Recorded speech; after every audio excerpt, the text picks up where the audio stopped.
Hey guys, what's up? It's Biscuit Boo Horror Reviews here, back again with another review. I figured I'd review something because I haven't uploaded anything in like a week, and I try to keep like at least a video a week going unless there's something going on. I'm working on a big project right now, so I'm a little short on time. So I figured I'd just do a quick little informal review of a movie I just watched. I didn't think I'd want to review it, but now I kind of do.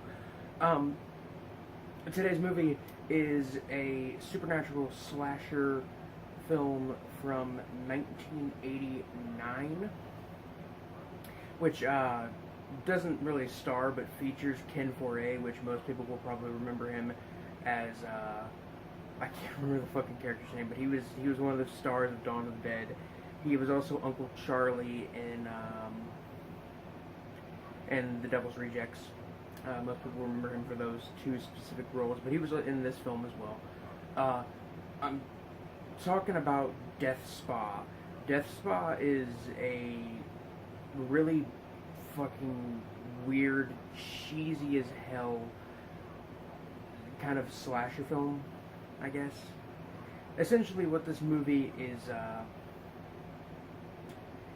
about what this movie is about this guy, and he owns this spa, and he gets pretty good business. And then one night, while his girlfriend is staying late, she is horrifically burned in an accident that might have something to do with their new kind of security system slash like automatic kind of exercise equipment system. Essentially, they have a system in place where if somebody looks like they need a little boost in like effort, or they need a little like more of a challenge if they're on a treadmill or something, it'll increase the resistance, it will increase the weight on any kind of weightlifting things. I don't know, I don't fucking work out, if that wasn't obvious. But essentially people are being killed by this kind of security system. It's very similar to Shopping Mall, except it's set in a spa instead of a mall. I would have to say, though, this film is... I don't know if it's as good as Shopping Mall. Shopping Mall has way less gore than this film, but I don't know, Shopping Mall has always been a film that is very close to my heart. Essentially what we have here is a film for slasher film aficionados only. It's badly acted, the writing is poor, the characters really aren't too likable, except for maybe like the main character. He's the only really likable character. The camera work, lighting, and like what there is of visual effects all look really good. There's lots of stylized lighting, lots of use of colorful lighting, reds, blues, greens, very similar to stuff like Suspiria or Vamp or Creepshow.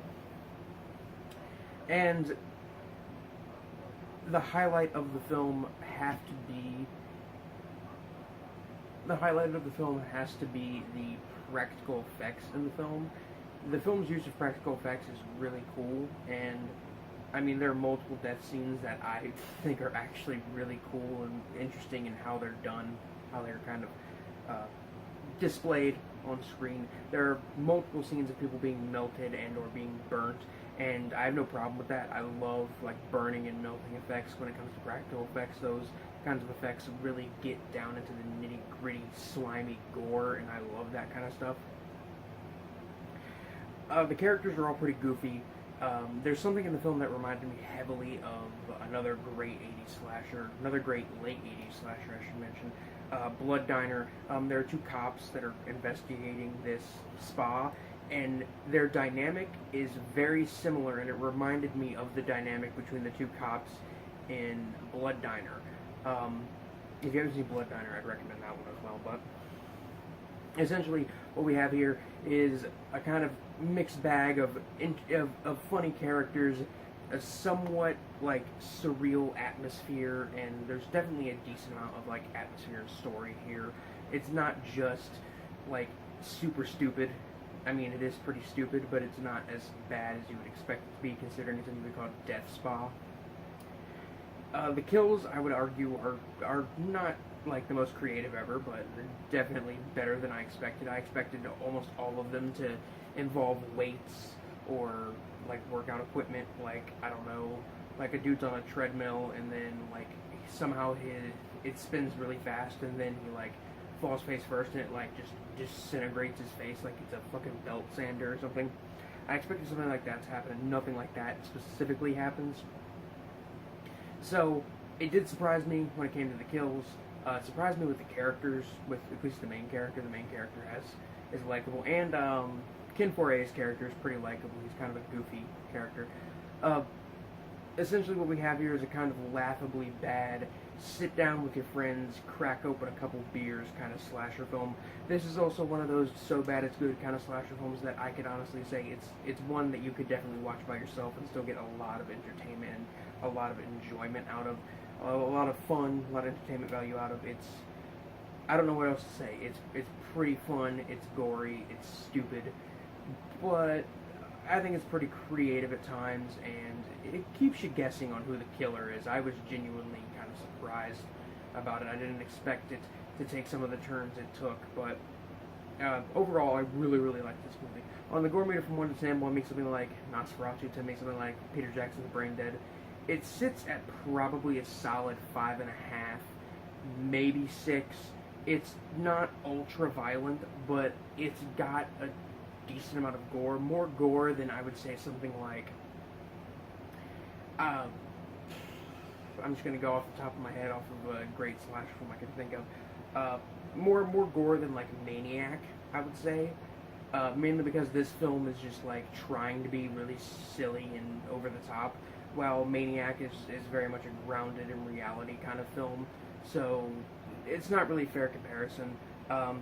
Yeah, I'm going to compare it to a film I just compared it to, Blood Diner. Blood Diner, it's not as bad as Blood Diner. Actually, no, it's worse than Blood Diner. In Blood Diner, there's some gore there, but it's not nearly as bad as what there is in Death Spa. There's some serious gore in this film. Again, not like I'm fucking rambling because I have no script. I'm doing this off the top of my head. I'm tired because I'm working on a fucking movie at the moment. So I'm just gonna like kind of end it here. I'm gonna give Death Spa a 4 out of 5. I'm gonna say if you're a fan of the genre, if you love bad slasher films, check this one out. It's pretty overlooked. I literally have heard nothing about it. I only put it on my watch list because it's a movie called Death Spa. How am I gonna turn a movie like that down? But yeah, that's really fucking it for this review, guys. This is Biscuit Horror Reviews, signing off. Peace.